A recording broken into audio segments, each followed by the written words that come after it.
How many of you have somebody at home that doesn't listen to you? Just 1, 2, 3, yeah. Now think about it. Is it that they don't listen to you, or they listen to you all the time? Because you follow them from room to room to room, saying the same exact thing over and over. Is it that they don't listen to you, or they listen to you all the time because they don't have a choice?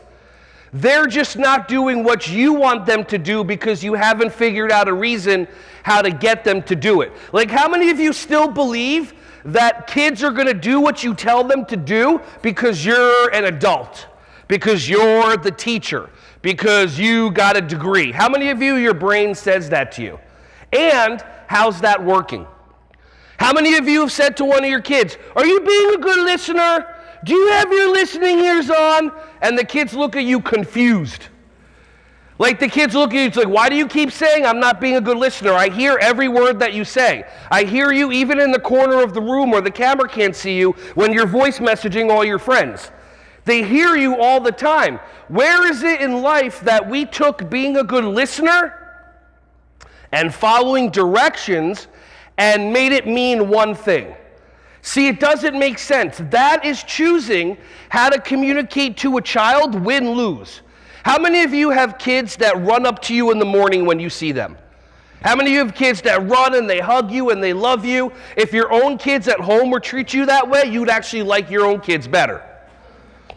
Imagine if your significant other treated you when you came home, your significant other treated you like one of those kids. "Oh my God, I miss you, I hug you," all that stuff. So why would we say something to a child like, "You get what you get and you don't get upset," when that child loves us?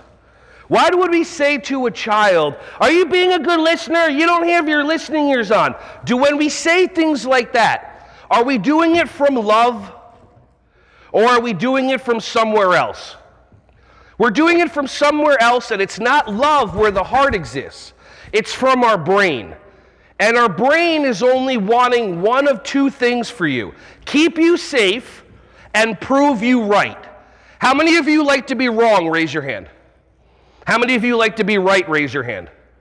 See, I didn't even say about what. I see people, they're writing and they're like this, like hands up, hand up, like that. Yeah, it's just right.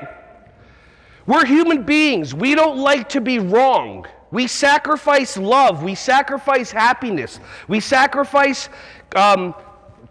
relationships with people because it's more important for us to be right.